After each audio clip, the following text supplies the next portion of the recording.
Do you know who I am? I'm kind of a big deal.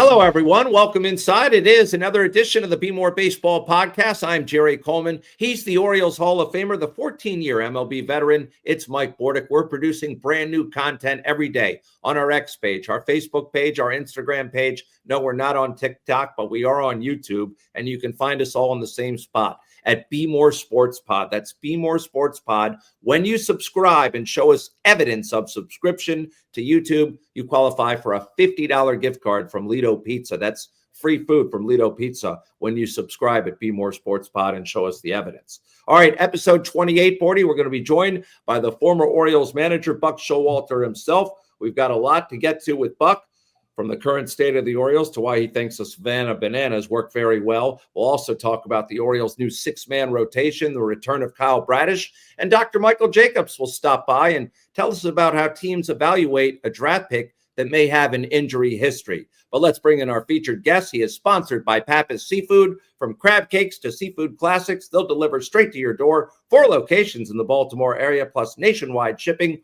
Order today at pappascrabcakes.com. It is Buck Showalter. Buck, we really appreciate you taking the time.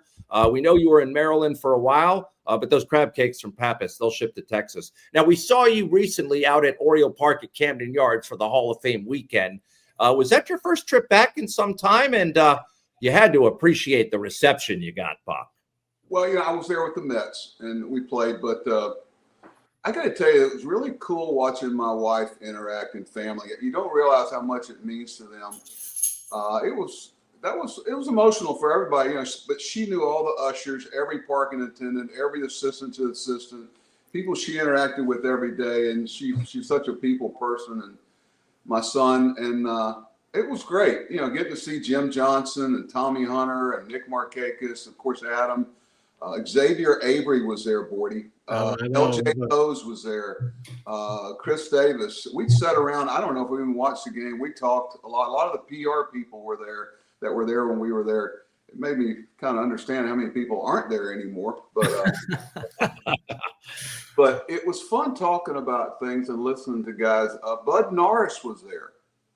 And, Bud talking about how much that game 3 meant to him against the Tigers that year to get the ball. He asked himself, I always wanted to ask you, why did you give me the ball? I said, well, Bud, we didn't have anybody else. Okay. No, I didn't. I wasn't going to burst his ball. No, but it was great. And the Savannah Bananas thing, I learned a lot. You couldn't do it 7 days a week, but for 2 days a week, there's not a better show going. Mike, have you been to one of those yet? I have not, but man, oh man, I've seen them on TV. It's impressive. They're talented. Let me tell you, they lost 6 in a row to this team. They're playing. This is not the Washington Generals, was it? With the Harlem Globetrotters. And these kids have tryouts all over the country.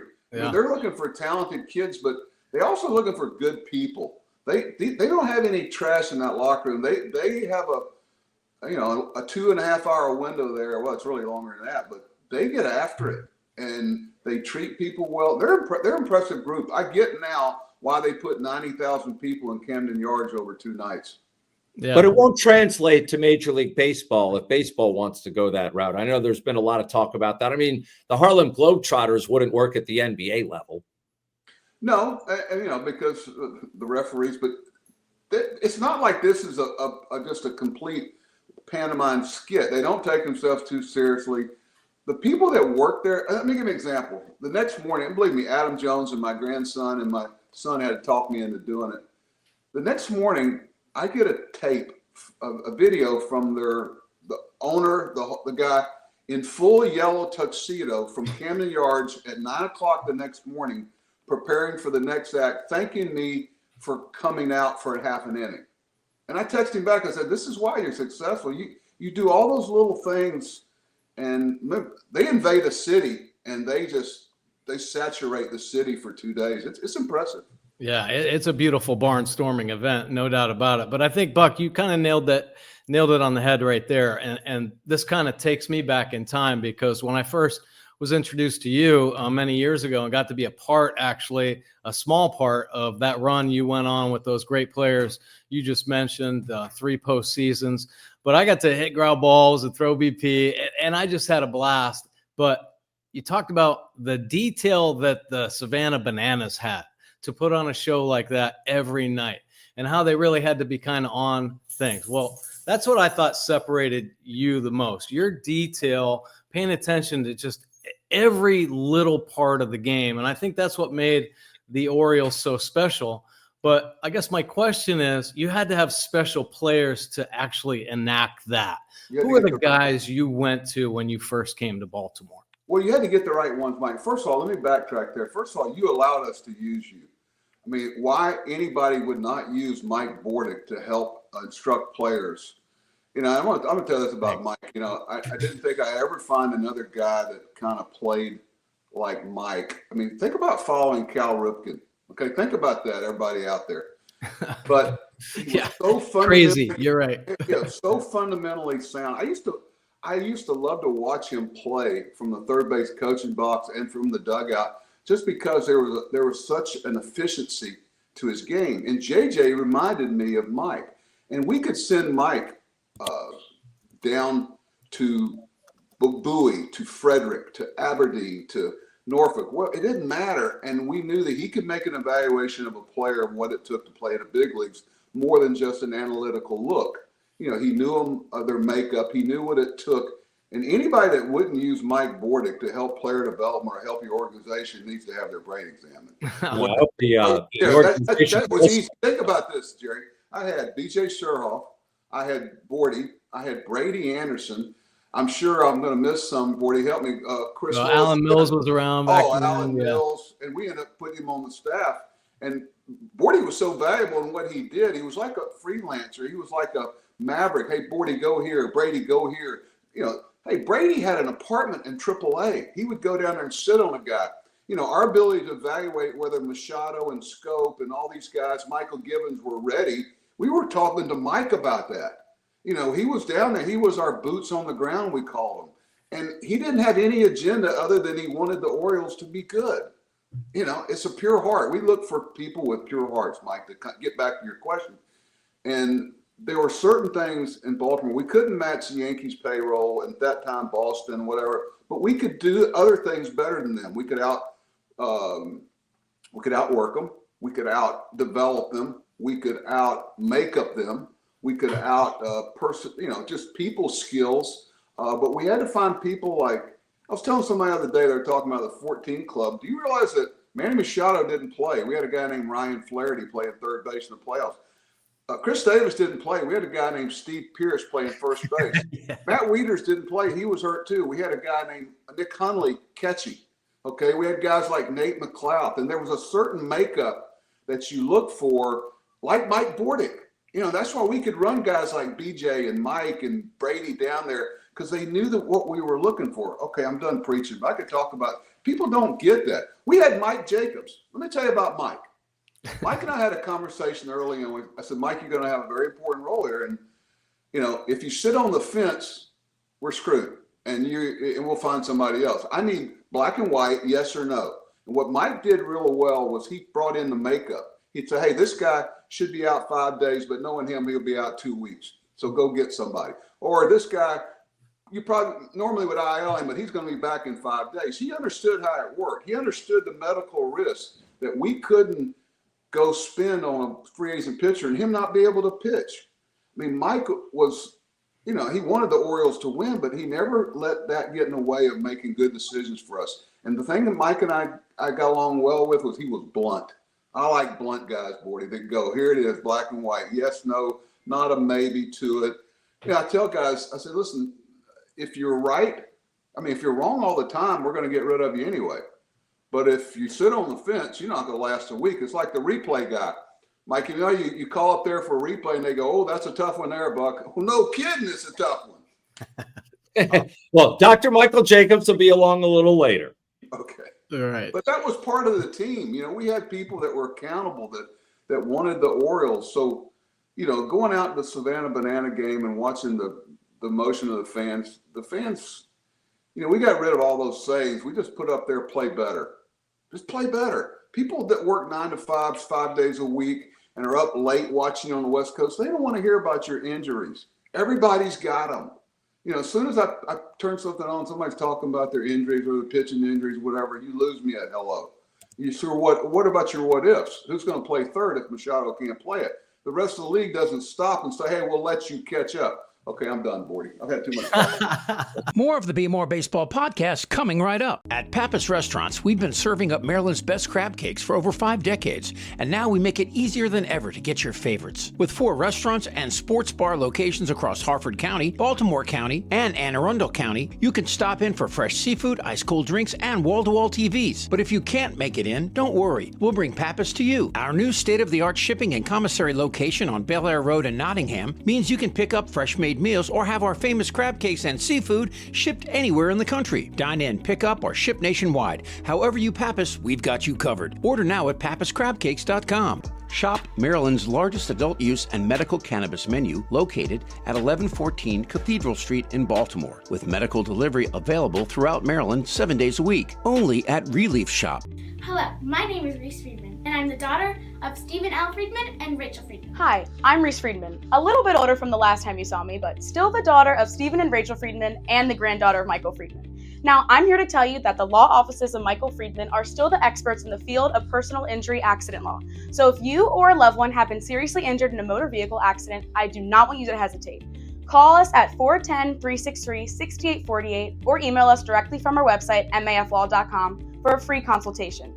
The law offices of Michael Friedman, serving the community for over 40 years. Jerry Coleman here. I've been a client of the law offices of Michael A. Friedman for well over 25 years now. From motor vehicle accidents to other tort-related issues, 410-363-6848, or find them on their website at maflaw.com. I'm retired now, but I was an Orioles home run. Grand slam, actually. Took a sweet ride right into the flag court, and it was awesome. Could be awesome for you too. If you play Home Run Riches from the Maryland Lottery, you could win instantly or be a contestant of the game and win $500 for being selected, $500 for every Orioles home run, and $5,000 for every grand slam. Sounds like a ball if you ask me. Enter all season at mdlottery.com. I love it. I love it. No, so listen now. In a roundabout way, you never even answered the question I asked you, and that was Shocking. Who did you go to? Who was your go-to guy? Because I feel like I know for a fact when you came up with the Yankees, Donnie Baseball was your guy, baby. Who was the guy with the O's? Yeah, the answer is I had a lot of them without skirting it. But, you look at people, this is who we want to be. If you look at a team and you can't say they don't have a certain identity to how – Bordy, y'all played a certain way when you played there. There was a fundamentally do it right. Don't look at me. Look at the team. Markakis was one of those guys. Markakis was, he'd cut you and watch while you're bleeding very quietly. Funny guy, under the radar. And if you got him talking, he was there for Adam's thing too. Yeah. And he was actually watching the game. I go, Nick, what are you doing? He goes, I'm watching the game. He's actually become a lot more talkative in his latter years. He always has been, but. Adam was one of those guys. I grabbed Adam early and said, Adam, you're going to be one of my best players. I need you to play the game right because your words are going to ring hollow if your actions don't back up what you're saying. I remember calling Wieters in and talking to him about, there was a lot of hazing, young rookie guy stuff going on. I'd take the wrappers off and be a big guy in the shower. Let's go. Get after it. We got you. JJ was that guy. But we were able to bring up guys a little early because we know we were going to put them around the right role models. Who am I missing, Bordy? You were there. Chris. Well, I think those are the big ones for sure. Guys, you know what they did? When I look at a player acquisition, the first thing I look at is games played. I don't care about all that other stuff if you can't post up. That group of people posted up. And some of them came there without that reputation. And because of the peer pressure around them, they posted up. You got that right. You might be talking about JJ right there because I know JJ was kind of soft before he came over to the Orioles. And next thing you know, he's flipping out home runs and gold gloves and just a stalwart at shortstop. One of the best I have ever seen. His subtle moves, I've never seen anybody, maybe Seager from Texas, but incredible. It took somebody like you, though, around to notice those things. He was so efficient. We would take infield, Jerry, And Chris Davis would put his glove up and close his eyes and go, textbook. They called him textbook. And he did everything. Like Manny would do something and go, man, that's great, but is it really that efficient? You know, go stand at second base and take that feed you just gave him. There's a better way to feed the ball on the pivot. It makes him easier for him to transfer. But JJ's words, it was like God speaking to those kids because he had a pure heart. And he wasn't trying to be mean or haze them or anything. He just wanted them to be better to help us win, you know? Absolutely. Yeah. Now, Buck, recently when you were at Camden Yards for that Hall of Fame celebration, everyone got a chance to see you converse with the owner, David Rubenstein, and to be a fly on the wall there, even though there was no wall, but that must have been an interesting conversation. Yes, it was. Anything else you can add to it? It was private, Jerry. You know, I was trying to get out on the field. I was a little late to get out there for Adam's thing, which is why I was there. Well, what an honor to be asked by him. You know, Wayne Kirby did the luncheon the day before, and I got to do out there. I think Terry Crowley kept everybody from giving speeches anymore from what I hear. I think that's accurate. Okay, and then David, grabbed me on my way out there. We were talking about the club a little bit and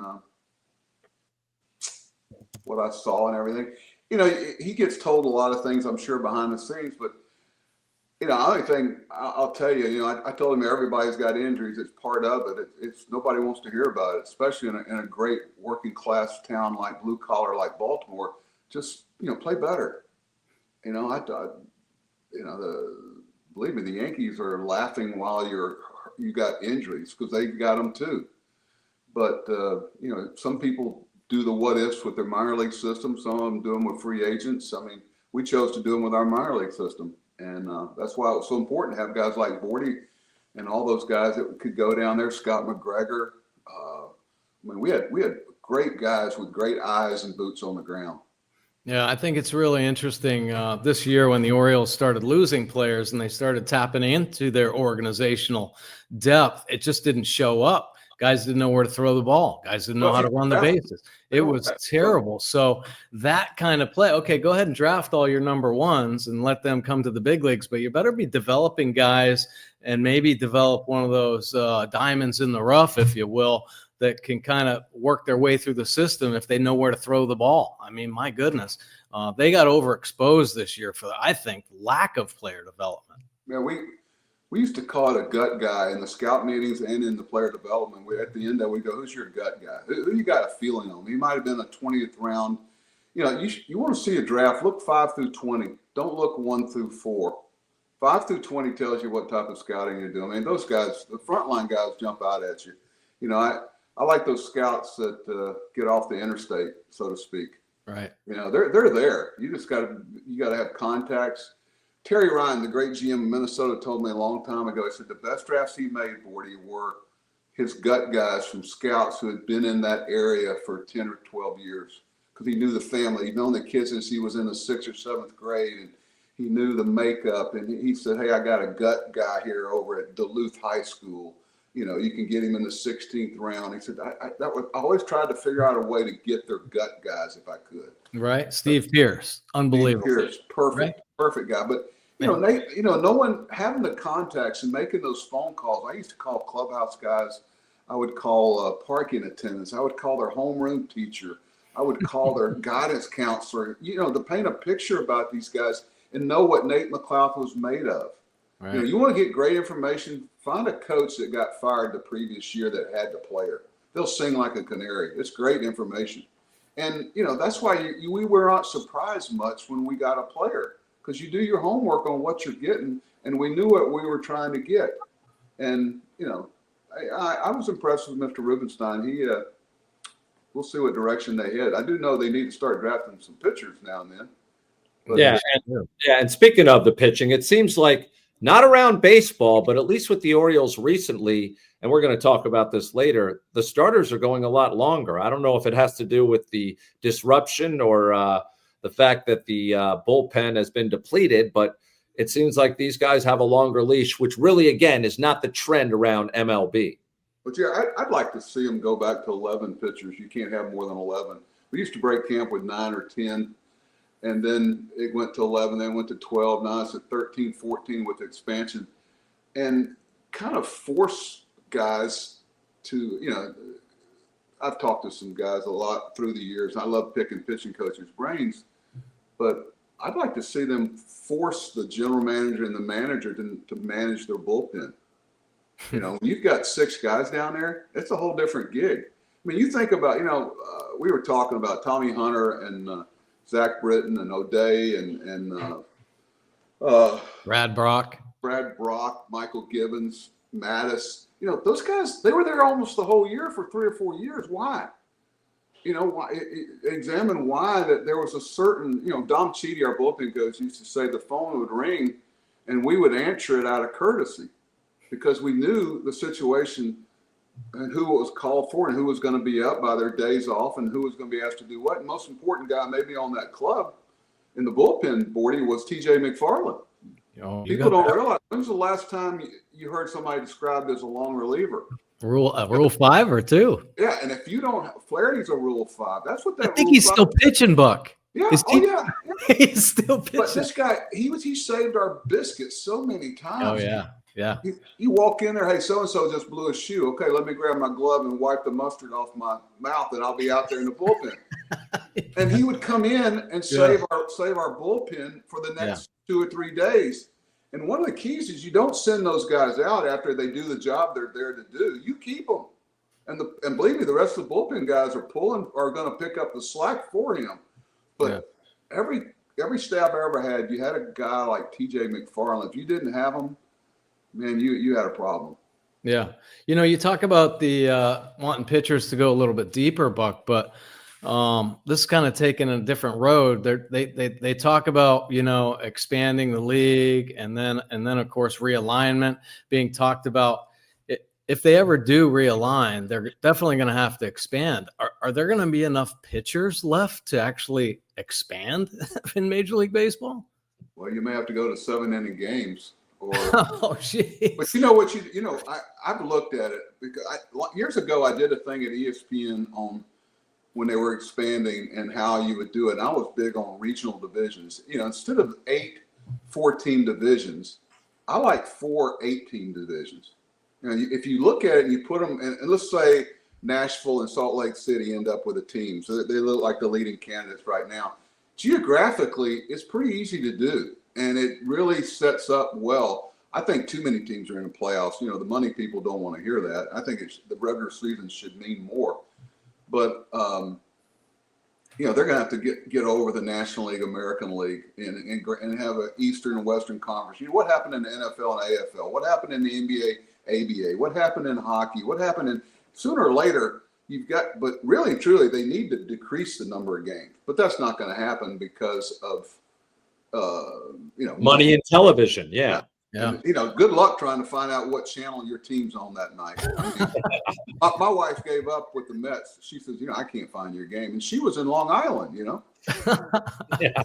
You got to buy every streaming service out there is what you have to do nowadays. I guess. I choose to.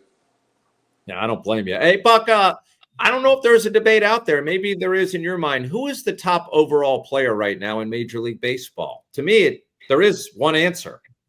Well, I got to tell you, I'm on a couple of voting committees. I know the Baseball Digest and stuff. I don't know if it'll stay up, but I tell you, for the last 2 or 3 weeks, I've been leaning towards Cal Raleigh. And now Judge is making a believer out of me again.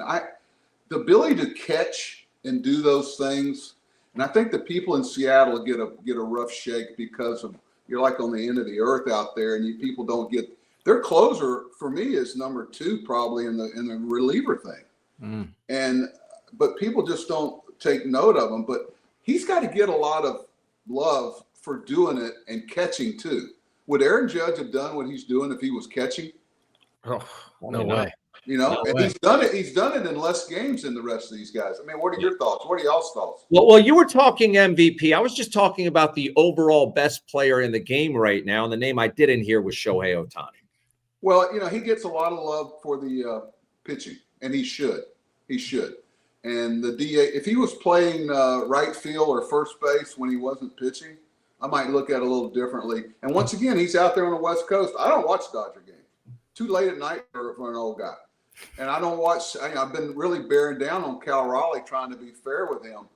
But Ohtani is an unbelievable talent. I mean, he really is. And if I watched him every day, I might feel differently. But I give Raleigh a lot of credit for doing this from the catching position. How would Ohtani be if he was catching every day? What would his numbers look like? Oh my God! And when the big dumper isn't catching, he's DHing. I mean, he's always out there. The one thing he does need to change is his nickname. You don't like that big dumper? Come on, man. Come on. I That's think one of it's those pretty things good. that guys know about on the plane, but they never say publicly. Come on. Yeah, exactly. Hey, Buck, what are your thoughts on the collective bargaining agreement, which is coming up after next year? Do you have any insight on that? Mike, you and I both have been through that strike in '94, lockout, whatever they want to call it. And I just wish everybody that's talking about this would sit down with some of us from that. And that was the worst time in my baseball career. It was awful. And I don't like the way the smoke from the campfires is going here. And the way that today's society is with sports and entertainment and stuff, be careful. Be real careful. And I could not believe they stopped the '94 season. This day, I can remember where I was when I saw Bud Selig come on the air. And '95 was a challenge for us going back. We went into camp with replacement players. That was the worst time managing ever. Yeah. And I remember we played the first game in Coors Field history with replacement players. It was awful.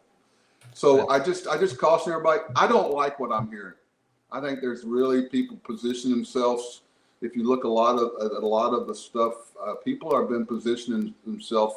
And I'm not saying who's right and who's wrong, and everybody's got a side to it. But man, there's just too much money being made not to really get to the point where you shut things down. And I don't like where we're headed, Mike. I don't. Hey, by the way, the Savannah Bananas gave me one idea.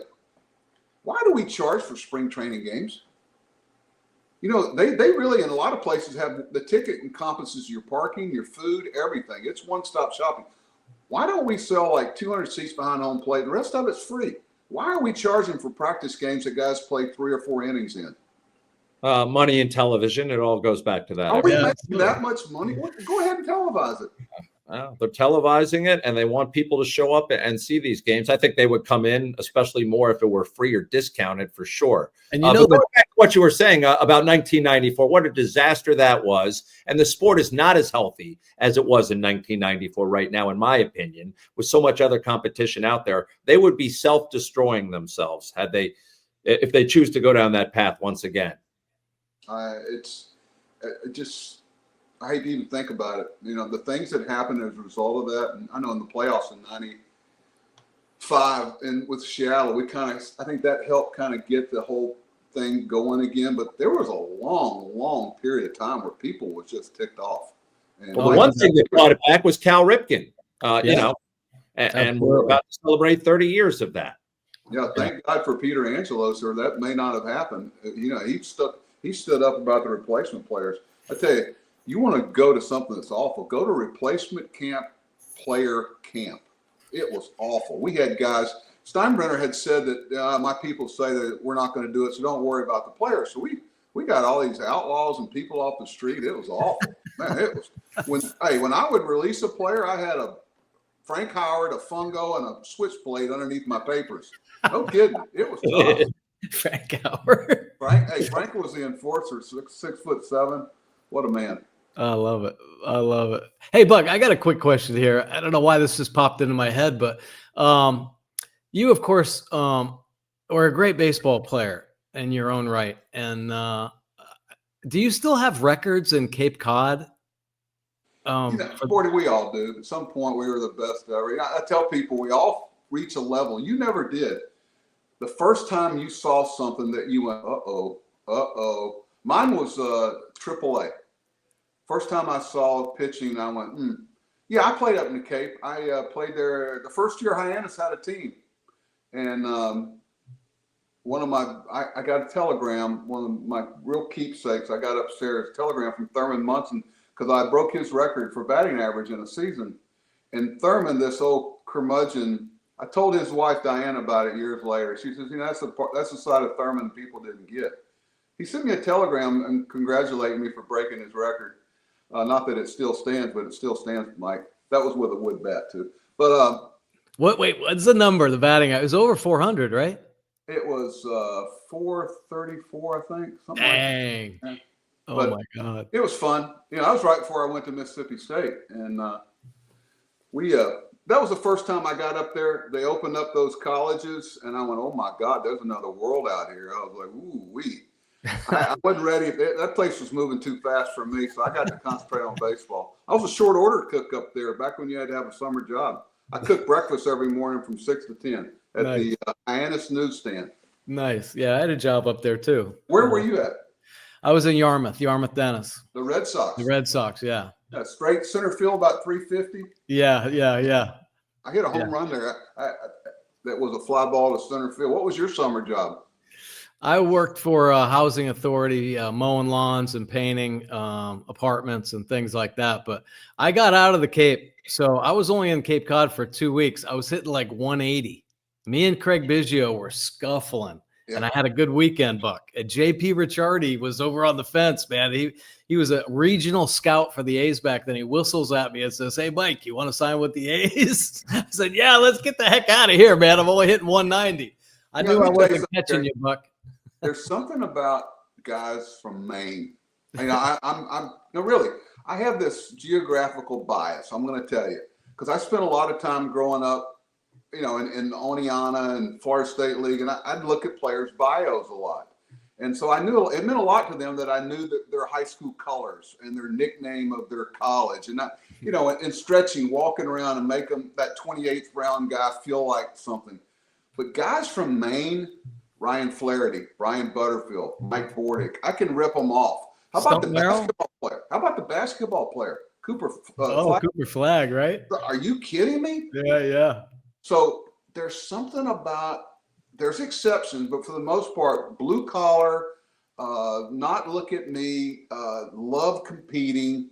I could go on and describe them, but I talk to Brian Butterfield every day, one of the best infield coaches ever. Bordy reminded me a lot of him. But love Butter. But there's something about guys from that area of the country, Dickie Scott, they got a little edge to them in a good way. They're very knowledgeable of the game. And just about all of them are Celtic fans, so we forgive them for that. As you and I, Bordy, have talked about, I spent a lot of summers at Camp Kennebec, which no longer exists up there in Maine. But yeah, a lot of proud people from that state, and as they say, that's the main thing. Yeah, beautiful place too. Beautiful, absolutely, especially in the summer. The other 10 months, I don't know. Can't account for that. That's right. Hey, Buck, really grateful for your time today. Thanks for being here with us. And let's stay in touch, shall we? Well, nobody's that busy. And, boy, you got a great one there in Bordy.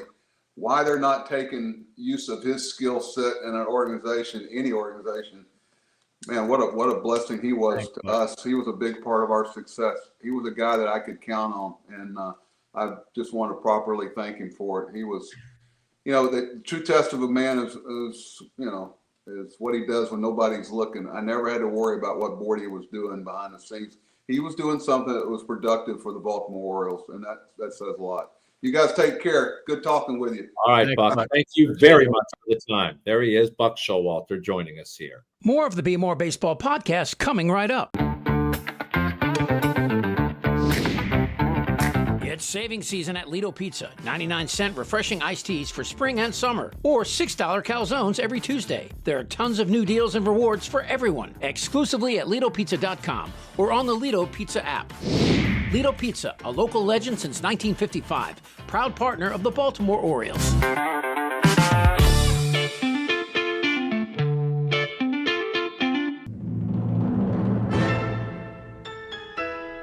In a city where passion runs deep, on the stage and on the field, Baltimore knows how to bring the heat. Whether it's a game-winning home run or a breathtaking violin solo, this town plays to win. The Baltimore Chamber Orchestra champions the creative soul of our city with bold performances of classically captivating music. Join the team that brings precision, power, and heart to every performance.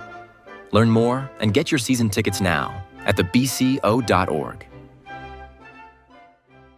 They say it all comes back to your roots, right? At Grassroots, high-quality cannabis is in their nature. From soil to soul, their passion for cannabis and community inspires everything they do. Try your favorite strains from their cultivar library of top-shelf flower, pre-rolls, and concentrates. Whether you're cheering from the stands or chanting for the O's at home, their crafted flower helps you curate the perfect game day. Ask for Grassroots Cannabis at your favorite dispensary in Maryland. Everyone knows Greenmount Station in Hampstead, but did you know that at Greenmount Station you can bet 7 days a week just like you're at the track? With in-person teller windows and state-of-the-art touchscreen kiosks. And with Greenmount Station's brand new Bet Park Sportsbook, you can bet on all other sports as well, wherever you are in Maryland. Spreads, money lines, live bets, props, parlays, and teasers. The Bet Parks Maryland mobile app is now live for Apple and Android devices, so you'll never miss your next big score. Just search for Bet Parks MD in the Apple App Store or on Google Play. 21 and over only. Please play responsibly. For help, call 1-800-GAMBLER. Effective Solutions, your one-stop shop for commercial contracting. Everything from excavation and site development to emergency remediation and restoration. Effective Solutions specializes in many forms of commercial and mixed-use construction. With a dedicated staff and a commitment to quality, Effective Solutions delivers every time. All right, Bordy, on to For the Birds, which of course is sponsored by the Maryland Lottery. Playing the Maryland Lottery responsibly means knowing what's true and what's not about your favorite games. Learn the facts and myths at mdlottery.com. That's mdlottery.com. And as always, please play responsibly. All right, Bordy, the addition of Kyle Bradish. It's been a pleasant one. What a surprise. Could he have been the ace that the Orioles were missing this season, or is the jury still out on this guy? Oh my gosh, the jury's still out on every major league pitcher because nobody, can last. I mean, my goodness, he can't stay healthy. Grayson Rodriguez, the list goes on and on, not just with the Orioles, but for everybody in baseball. It's so hard to keep arms healthy. I'll tell you one thing this does is getting Bradish back healthy. Wells is coming back. Suarez is coming back. It creates automatic depth that this team needs so well. If these guys can finish strong, it'll establish a nice foundation for next year's rotation. Bradish, yeah, he might be an ace, but they got to go out and get another ace, maybe two. I mean, just to make sure they've got enough arms for this rotation. Yeah, as great as Bradish has been, and Bradish has been fabulous, you just can't count on him or Grayson Rodriguez until they prove they can get through an entire season unscathed. You need an ace, a veteran one. Yeah, well, all last offseason, we were hanging our hat on both these guys. I mean, Grayson Rodriguez is going to rise and be the number one. Bradish is right there. I mean, they're going to lead him to the promised land. That's why the Orioles were predicted to be first in the American League East. And then Bradish goes down, and the rest of them, the cards just kept crumbling, and they couldn't put it back together again because there was no depth in the organization. So hopefully this offseason they can build up because they've got some nice arms going right now. And I'm not talking about just Bradish and his glowing debut with his 10 punch-outs. Rogers has established himself as one of the best dang lefties in all of baseball. It's so much fun to watch. Wells coming back. I don't know how they're going to use Wells, but a lot of positive things here coming down the stretch. And that brings me to my next point, the six-man rotation that Tony Massolino, the Orioles interim manager, has been talking about. He's going to that. Is that because, again, they have so many starters returning, or the fact, maybe a combination of both? He's got a longer leash on these starters than we saw earlier in the season, and especially when Brandon Hyde was around. Yeah, fun to see. And I don't know if that trend's going to keep up. I think it was done out of necessity probably almost 2 months ago. I remember Dean Kramer just kind of looking in and Mansolino say, "You got this, man. Go get it. Fight through this inning." And next thing you know, everybody was on that same kind of pad where they were just, the confidence was growing, getting through deeper into ball games. I love that. I think there's a risk there. At least that's what analytics has been telling us, because they've been so hard pressed to stick to not going over 100 pitches. Fifth inning comes around, you start thinking we got to get the starter out of there. I think this is really great. I think it's good for the game of baseball, and I think it's a necessity for the game of baseball as well. Not many guys can go out there and bust 98 miles an hour for 7 innings, but you can pitch with low 90s, slider, breaking ball, change up, changing speeds, and command. I mean, our guys are proving that. Sagano had a really strong first half. Rogers is doing that same way, and that might be the trend that Major League Baseball might be forced into. Yeah, I'm just wondering why we didn't see this earlier in the season with these guys allowed to go a little bit longer. I understand the bullpen composition has severely impacted that. No doubt about it, man. When you have a weak bullpen, you're praying for your starters to go deeper and deeper. And the Orioles, they got rid of their whole bullpen. They are in or the bullpen got hurt. Yeah. Well, the bullpen got hurt. Yeah. Batista goes down, but then all of a sudden the bullpen was gone. There is no more. So they're taking chance. They're trying to evaluate the bullpen arms right now. A couple guys are standing out, but unfortunately, these are guys that don't have any more options left. The Orioles have to be smart with this bullpen building and have to have optionable pieces to keep it fluid and keep it fresh throughout the 2026 season. And I guess all the Orioles can do right now, because they're headed towards last place, is play that spoiler role. Well, I think spoiler role is the right thing, but there are some things I think personally that guys are going to have to do down the stretch. It's always good to take the field and represent your team, but individually, these guys have to kind of separate and be on their own and try to, improve their own numbers. I know that may sound selfish, but that's what this business is. And this is a good opportunity, a more relaxed environment, especially for guys like Jackson, who Jeremiah Jackson, recently on our show, continues to hit and show that he deserves an opportunity next year in spring training. And there are a few others too. I mean, Beavers is off to a really good start. Basayo. So where they fit in this lineup next year and how they're evaluated, I think is really important, especially for the fringy type players. Yeah, I agree. And I hate to state the obvious, but ever since Trevor Rogers or Jeremiah Jackson have come on this podcast, they have both raked.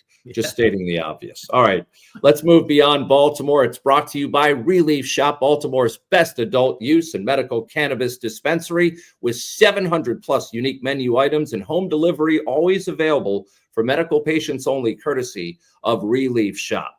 So Cal's 2-1-3-1 reunion is coming up on Saturday at the Yard. Tickets still available, Bordy. I see a lot of advertising for this. And I got a source inside the warehouse that told me the ticket sales have been kind of sluggish, which is why I think I'm seeing an ad for this event almost every 5 minutes.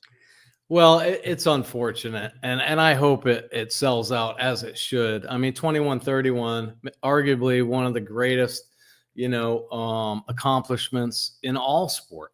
And for Cal to do that and pass Lou Gehrig and set the record right here in Baltimore has to be celebrated, not just by Oriole fans, but by everybody in baseball. And baseball has become a worldwide sport, and playing 162 games has become so uncommon that what Cal Ripken did for 21-31 is mind-blowing to me, and it should be mind-blowing to everybody that tries to wrap their head around this. I mean, really amazing accomplishment, and Cal just an incredible pro. Every day he took the field. We got to celebrate it. Yeah, it's going to be a memorable night, probably the last big crowd they have this season. The Dodgers and Ohtani will be in town, a special ceremony before the game. And we just talked with Rafael Palmeiro a few weeks ago. He's going to be there. Brady Anderson's coming back. He wouldn't come back if the Angeloses were still running the team. The same with probably John Miller. And maybe even the Surly Surhoff. BJ Surhoff is returning as well. So a lot of these people haven't been seen prominently at Camden Yards for years, if not decades. Yeah. Well, it's going to be a great celebration. I think for that team and the players, obviously, that were involved, I think that's pretty exciting, because what a moment when Rafi pushed him out of the dugout, right? And Cal's lap. And it was all just unscripted and so natural. And it felt so good. And that's why I think I'm getting chills just thinking about it, why everybody should celebrate this and be reminded of it. And shame on you if you don't think it's a worthy cause, if you're a younger player and are just so set on the new generation. Man, you got to go back in time. Cal, just an amazing player, and this feat has to just continue to be talked about, because work ethic and how you go about things needs to be constantly talked about and remind our youth today. Still one of the top 3 greatest sporting events I've ever covered. The other 2 would probably be the Ravens Super Bowl victories. That's right up there with those 3, and it's never going to be surpassed. A memorable night, and lucky to be there 30 years ago, and got to celebrate the 10th anniversary, the 15th, the 20th, the 25th, and here comes the 30th. Yeah. All right, let's go. All right, speaking of let's go, time for What's Up, Doc. Let's bring in the doctor. What's Up, Doc is sponsored by the law offices of Michael A. Friedman, my personal attorneys for over 25 years. There's always a live person when you call the law offices of Michael A. Friedman. That number is 410-363-6848. My personal attorney not my personal doctor because he wouldn't have me. It's Dr. Michael Jacobs joining us. And Doc, I wanted to ask you about how medical reports, when they come out, how they may impact and influence a team's decision to draft a certain player. If there's some red flags out there, might the team resist or, talk to someone like you? Well, that's a complex question also that goes back to a historical view of this. When Mr. Angelos called me in '93 to help him with the team, it was unheard of to do any medical review. And he had this kind of odd, bizarre idea that if you're going to pay Rafi $36 million for 6 years, he wanted to make sure there weren't any major injuries because he wanted 6 years of performance. Not a guarantee, but he wanted to see if there was any known landmines there. And Rafi had one of the healthiest medical records you can imagine, and it worked out fine for him. But immediately Roland Heeman came up to me and said, Doctor, you can't do this. This is baseball. And I still remember his line as he goes, Doc, in baseball, it's buyer beware. You got to stop this. I said, Roland, you got to talk to the owner. I don't make the call. Hello. The boss said, go ahead and do it. And believe me, that would have been two little bitty people talking to each other because they were both little bitty people. And in the meantime, that expanded. And then we started trying to get data on other players, and it was very resisted by the agents. It was hard to get stuff out. There were violations of privacy we couldn't cross. And in the meantime, the front office people, particularly Sid Thrift, started manipulating the sports writers to get us to stop doing that. But since they could not criticize the owner, they got people like Ken Rosenthal to go on the front page of the sports section of the Sun to say the Oriole doctor is a quack who seems to think he has a crystal ball. He put that in the front page of the sports. He called you a quack? He called me a quack. Ken Rosenthal called me a quack and said they seem to think he has a crystal ball about who can play. That happened all around Aaron Seeley. And it became a huge issue, but we easily saved the Orioles probably $50 million in injuries. I mean, we had one player who actually had cancer that the owner didn't want to sign, and he was in remission, but nobody knew how long that would last.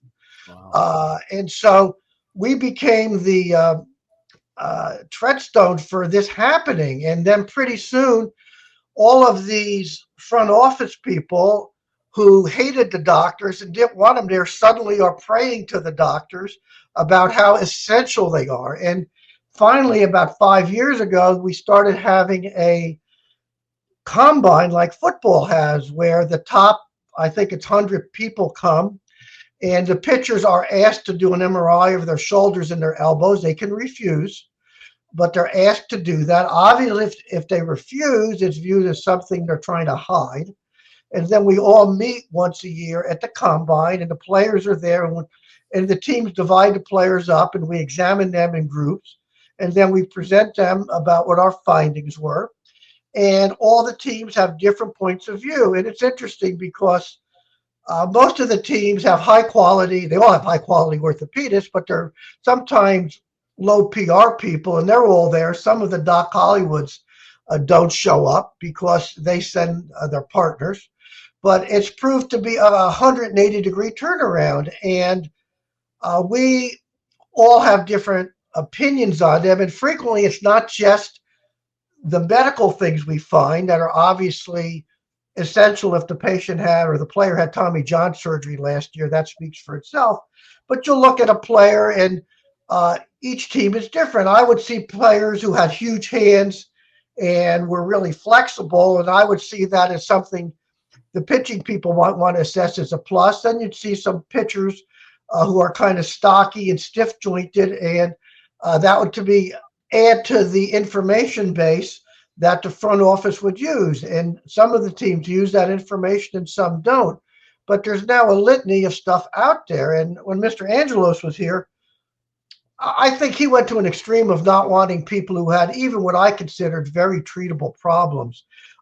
Despite the quackery that Rosenthal would say about me running the team, I frequently lobbied for the GMs to let the owner sign players. I could not hide information from the owner, but Dan Duquette and I frequently would work together to try to get the owner to accept the player because I didn't think the problem was major. And as I said before on the show, we had a weird club. Obviously, we had Junior, who never missed a game. Musina never missed a game as a pitcher unless he got hit in the face by a baseball from Sandy Alomar. Brady played through an appendicitis, believe it or not, up in Boston and didn't have surgery. Surhoff never missed a game. Mike never missed a game until he got flipped at second. I mean, we had this bizarre collection of players who never seemed to get hurt. Randy Myers never missed a game. So he had a bit of a unfair point of view about why players should be out. Now, today, Michael Elias is very involved. He's much more involved directly than Peter ever was, and he works by consensus. He gets if we have 4 team docs working together, he'll get everybody's opinion, and he then merges that with the analytics data. So I'm sure, for example, in the case of O'Neill, who was a terrible sign, obviously, in terms of keeping on the field, I'm sure the docs told him this guy is high risk to be off the charts a lot, but I suspect Mike looked to the analytics people, and they must have felt they could have made some changes in some of the things he does that would have minimized it. In this particular case, it didn't work out, but the infusion of the analytics from the technical side has probably diminished the overall impact that what the doctors all by themselves would give. In the old days, Peter would just call me and say, what's going on? And that was the end of it. And I think that was the reason we got such a bad rep.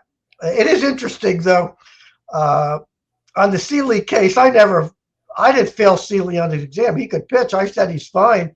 I just said, based on my findings, I thought he'd be a very strong candidate for 2 years, but I thought by year 4 he might have some issues.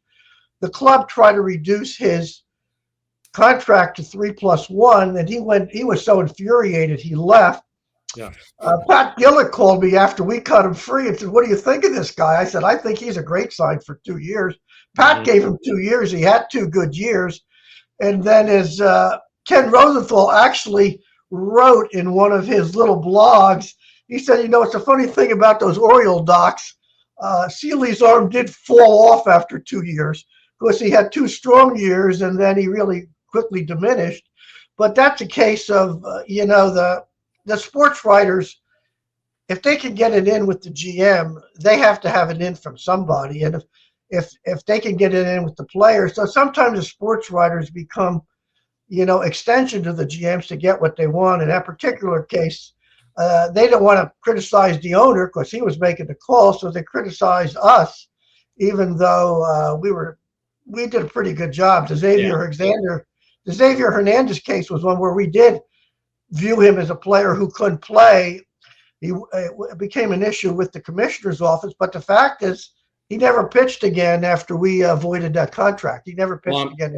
I'm glad you cleared up that whole Aaron Seeley situation because that has been much talked about, but you did pique my interest for next week and how a player gets through playing through an appendicitis. So we'll address that in a future episode. Thank you, Doc. You're no quack to us.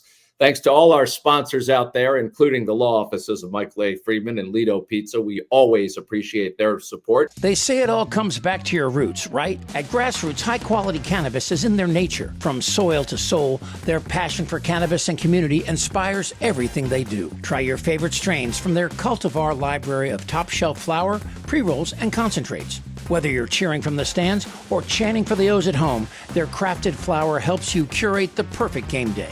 Ask for Grassroots Cannabis at your favorite dispensary in Maryland. Hello, my name is Reese Friedman, and I'm the daughter of Stephen L. Friedman and Rachel Friedman. Hi, I'm Reese Friedman, a little bit older from the last time you saw me, but still the daughter of Stephen and Rachel Friedman and the granddaughter of Michael Friedman. Now, I'm here to tell you that the law offices of Michael Friedman are still the experts in the field of personal injury accident law. So if you or a loved one have been seriously injured in a motor vehicle accident, I do not want you to hesitate. Call us at 410-363-6848 or email us directly from our website, maflaw.com, for a free consultation. The law offices of Michael Friedman, serving the community for over 40 years. Jerry Coleman here. I've been a client of the law offices of Michael A. Friedman for well over 25 years now. From motor vehicle accidents to other tort-related issues, 410-363-6848 or find them on their website at maflaw.com. In a city where passion runs deep, on the stage and on the field, Baltimore knows how to bring the heat. Whether it's a game-winning home run or a breathtaking violin solo, this town plays to win. The Baltimore Chamber Orchestra champions the creative soul of our city with bold performances of classically captivating music. Join the team that brings precision, power, and heart to every performance. Learn more and get your season tickets now at thebco.org. I'm retired now, but I was an Orioles home run. Grand slam, actually. Took a sweet ride right into the flag court, and it was awesome. Could be awesome for you, too. If you play Home Run Riches from the Maryland Lottery, you could win instantly or be a contestant of the game and win $500 for being selected, $500 for every Orioles home run, and $5,000 for every Grand Slam. Sounds like a ball, if you ask me. Enter all season at mdlottery.com. At Pappas Restaurants, we've been serving up Maryland's best crab cakes for over 5 decades, and now we make it easier than ever to get your favorites. With 4 restaurants and sports bar locations across Harford County, Baltimore County, and Anne Arundel County, you can stop in for fresh seafood, ice-cold drinks, and wall-to-wall TVs. But if you can't make it in, don't worry. We'll bring Pappas to you. Our new state-of-the-art shipping and commissary location on Bel Air Road in Nottingham means you can pick up fresh-made meals or have our famous crab cakes and seafood shipped anywhere in the country. Dine in, pick up, or ship nationwide. However you Pappas, we've got you covered. Order now at pappascrabcakes.com. It's saving season at Lido Pizza. 99-cent refreshing iced teas for spring and summer, or $6 calzones every Tuesday. There are tons of new deals and rewards for everyone, exclusively at LidoPizza.com or on the Lido Pizza app. Lido Pizza, a local legend since 1955, proud partner of the Baltimore Orioles.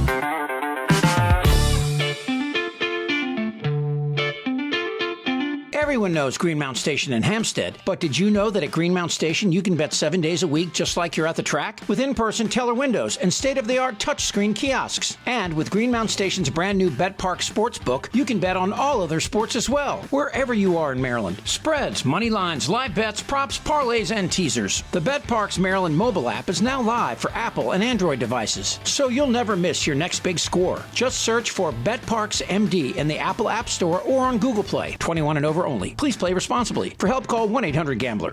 Shop Maryland's largest adult use and medical cannabis menu located at 1114 Cathedral Street in Baltimore, with medical delivery available throughout Maryland 7 days a week. Only at Relief Shop. Effective Solutions, your one-stop shop for commercial contracting. Everything from excavation and site development to emergency remediation and restoration. Effective Solutions specializes in many forms of commercial and mixed-use construction. With a dedicated staff and a commitment to quality, Effective Solutions delivers every time. Much gratitude to senior executive producer Chip Franklin, who it says here did another excellent job. Chip wrote that. Until next time, be real, be kind, and make sure to be back next week for another edition of the Bmore Baseball Podcast. Do you know who I am?